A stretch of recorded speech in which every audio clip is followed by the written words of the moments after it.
Voilà, de retour, c'est maintenant le temps des nouvelles de l'industrie avec Marc. Marc, plusieurs nouvelles. Bien, il se passe quand même quelque chose de gros à Las Vegas présentement. Oui, c'est le Consumer Electronics Show. C'était, tu te rappelles, il y a quelques années, pas du tout automobile. En fait, c'était vraiment des gadgets et toutes sortes d'affaires. Il y en a encore beaucoup, il faut le dire. Mais une grande part maintenant du CES, c'est l'automobile. Et tu sais, tout l'électronique qu'on a fait, mais on va beaucoup plus loin que ça. On a fait des affaires complètement folles. C'est le cas, entre autres, de Mercedes, qui nous a présenté la Mercedes Vision AVTR. AVTR, en fait, c'est simplement l'abréviation de Avatar, le fameux film avec les petits bonhommes bleus. Parce que quand on a présenté ce véhicule-là, James Cameron, le réalisateur d'Avatar, était sur place. Le président de Mercedes est un fan fini de ce film-là. Et il a voulu faire une voiture qui était organique, qui allait reprendre les éléments de la nature qu'on voit dans Avatar. Alors, comme tu vois, extrêmement sportif, les portières qui sont transparentes. On dit que l'intérieur, tous les matériaux sont organiques, donc il n'y a rien d'animal là-dedans. On permet des déplacements en diagonale, semble-t-il, parce que regarde les roues, comment elles sont faites. Et et demande-moi pas comment ça marche, il y a 33 petits volets articulés à l'extérieur qui sont destinés à entrer en communication avec l'environnement. OK. On n'ira pas plus loin? Je n'ai pas posé de question, que c'est correct. Alors, c'était donc l'élément flyé de la semaine. La grande surprise, elle est venue non pas d'une compagnie automobile, mais d'une compagnie d'audio, Sony. Oui. Qui a présenté une voiture qui s'appelle la Vision S. Mais évidemment, ce n'est pas Sony tout seul, il faut le dire. Sony a travaillé avec la compagnie canadienne Magna, entre autres, qui a fourni la plateforme. Plusieurs autres fabricants ont fourni différents éléments. L'idée, en fait, c'est qu'on a voulu présenter une voiture électrique avec, je dirais, une interaction. Parce que le mot d'ordre, je te dirais, au CES cette année, c'est vraiment l'interaction humain-machine. Et c'est vraiment ce qu'on a voulu faire là-dedans. Comme tu vois, un immense tableau de bord, audio, vidéo, qu'on est capable de manipuler comme on veut, qui change selon les particularités. Des capteurs, 33 capteurs à l'intérieur de la voiture et à l'extérieur qui lui permettent de s'adapter. Bien sûr, adapter la conduite, mais adapter aussi l'habitacle à la personne qui est à l'intérieur.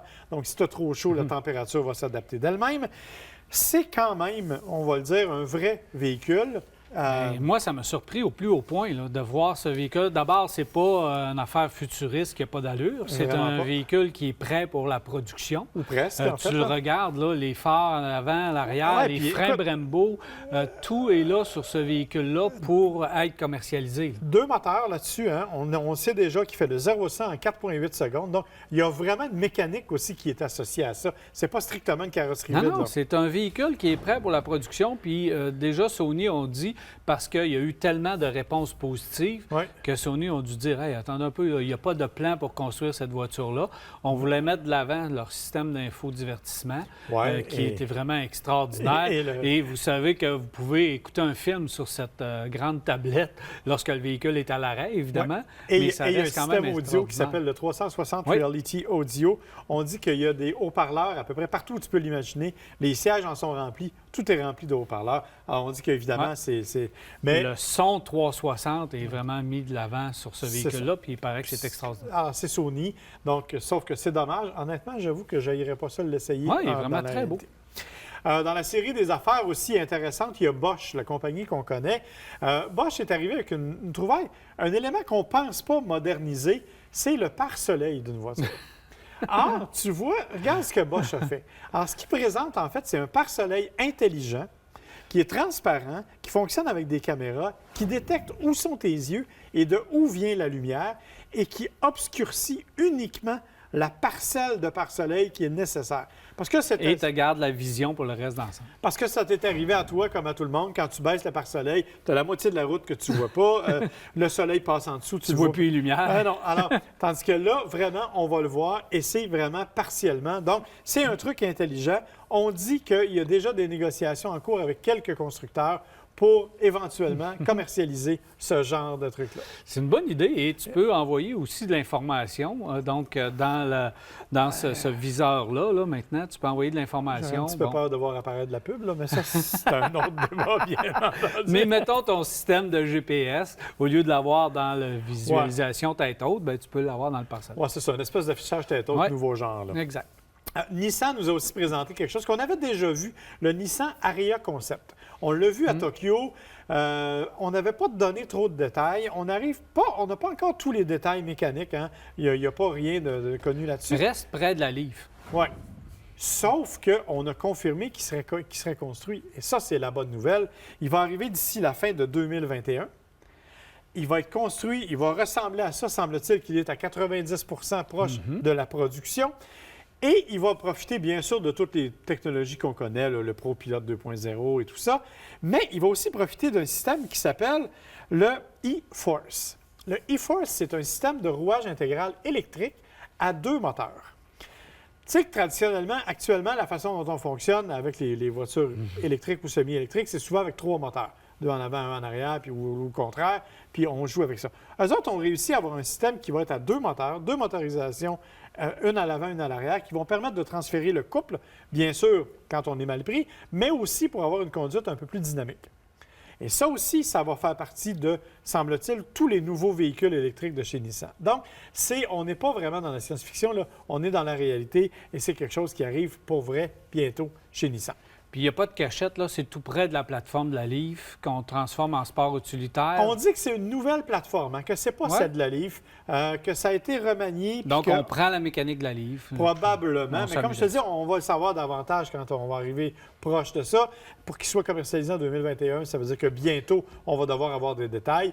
Alors, ça sport utilitaire électrique à arriver chez Nissan, puis il est quand même très joli. Il est vraiment beau, là. Moi, je trouve qu'il y a de la gueule. Si c'est la nouvelle signature visuelle de Nissan, là, ils s'en vont dans la bonne direction. Ah, c'est magnifique. Moi, j'aime. On a vu les fameux capots en V, là, mais là, on arrive vraiment à quelque chose d'intéressant et de très joli.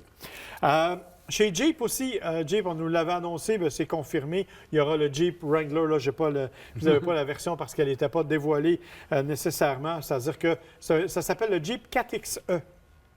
Et il y a non seulement le Wrangler, mais il y aura aussi le Compass et le Renegade qui vont en profiter. On sait qu'actuellement, Compass et Renegade avaient été dévoilés l'année passée en Europe au salon. Là, c'est confirmé, ils vont arriver d'ici 2021 chez nous. Le Wrangler aussi va arriver en mode branchable. On ne sait pas exactement quelle est la motorisation du Wrangler. Ce qu'on dit cependant, c'est que ça va être un branchable qui va être bon pour 50 km d'autonomie. Vraisemblablement avec le V6 3.6 qu'on connaît déjà, qui est à peu près partout chez... Ou le 2 litres. Moi, je gagerais peut-être pour le 2 litres. Bien, je ne sais pas. En tout cas, jusqu'à date, les rumeurs vont plutôt vers le V6, mais on verra. Et ce qu'on dit surtout, ce que le président Christian Meunier a confirmé, c'est que d'ici 2022, toute la gamme serait partiellement électrifiée. Donc, tous les véhicules vont avoir une portion électrique. Ça ne veut pas dire que c'est des 100% électriques. Hein? On le sait déjà que le 3.6 va arriver avec le e-Torque, qui, eux, appellent une hybridation légère, qui va être disponible aussi chez Jeep. Donc, on est en train de faire... On s'en va dans la bonne direction. Oui. Il est temps qu'on bouge, là, du côté de oui, c'est total. Là. Puis je pense que ça, ils ont d'ailleurs présenté aussi le même concept de Fiat électrique qu'on n'aura pas chez nous, mais qui est une espèce de Fiat, là, Santo Venti, qui est une affaire super flyée. Là, que, bon, je n'ai pas jugé. Chez Toyota, on nous a pris un petit peu par surprise. On n'a pas présenté de véhicule. On a présenté une ville. Alors, ça s'appelle Woven City. C'est une ville qui va être construite au pied du mont Fuji. Elle fait 175 km². Et l'idée, c'est qu'on veut y réunir tous les ingénieurs et tous les éléments de test de voitures autonomes et de voitures intelligentes. Donc, c'est là que ça va être fait. Et ça va être entièrement alimenté par l'hydrogène. Wow! Alors, et on dit que ça va être construit, là. C'est pas de la science-fiction, là. Ça s'en vient, c'est en construction, ça va être fait. Donc, bien hâte de voir. Tant qu'à faire des tests, c'est tout bien de les faire à l'interne. Puis là, s'il y a des accidents ou des incidents, c'est pas grave, c'est géré à l'interne de chez Toyota. Tu possèdes ta ville au complet. Mais regarde, tu contrôles ta circulation. Les Américains ont fait la même chose dans le coin de Détroit. Là. Ils ont une espèce de quartier aussi. Fait que c'est pas nouveau. La différence, c'est vraiment là, que tout le monde va être là en même temps. Et ces genres de grille-pains-là, c'est des petits véhicules électriques qui sont en train d'expérimenter. Les palettes... qui bougent, là. Oui, c'est assez particulier. Ouais. C'est vraiment ces véhicules-là qu'on utilise pour faire nos tests. Oui, effectivement. Et c'est ce qui, dit-on, va être utilisé aussi aux Jeux olympiques. Rapidement, Fisker fait un retour avec le Ocean, l'Océan. Un petit utilitaire sport électrique. Écoute, la liste est longue. Toit solaire qui permet de recharger en partie. Un intérieur vegan. Donc, encore une fois, rien de production animale. Des caoutchoucs qui sont capables de récupérer un peu d'énergie. Bref, toutes sortes d'affaires. 37 999 US. S'ils sont capables de produire ça à ce prix-là, je peux te garantir ça me ça jette en bas de ma chaise. Déjà que leur véhicule sedan, c'est très, très réussi, très beau. Là, on arrive comme ça avec un véhicule qui semble un intermédiaire. Haut de gamme, à 37 000, je n'y crois pas. Bien, moi, je pense qu'on va tant mieux si on réussit à le sortir. Exactement. Mais 80 kWh de batterie quand même, autonomie de 300 000, donc à peu près 480 km. Ce qui est plus que respectable. Ce qui serait tout à fait dans la hauteur de ce qui se fait actuellement. Ça ne sera pas la version à 39 000. Je ne crois pas. Non, moi non plus. Je ne crois pas. Merci, Marc. Ça me fait plaisir, mon cher. Alors, on s'arrête pour la pause, on va voir.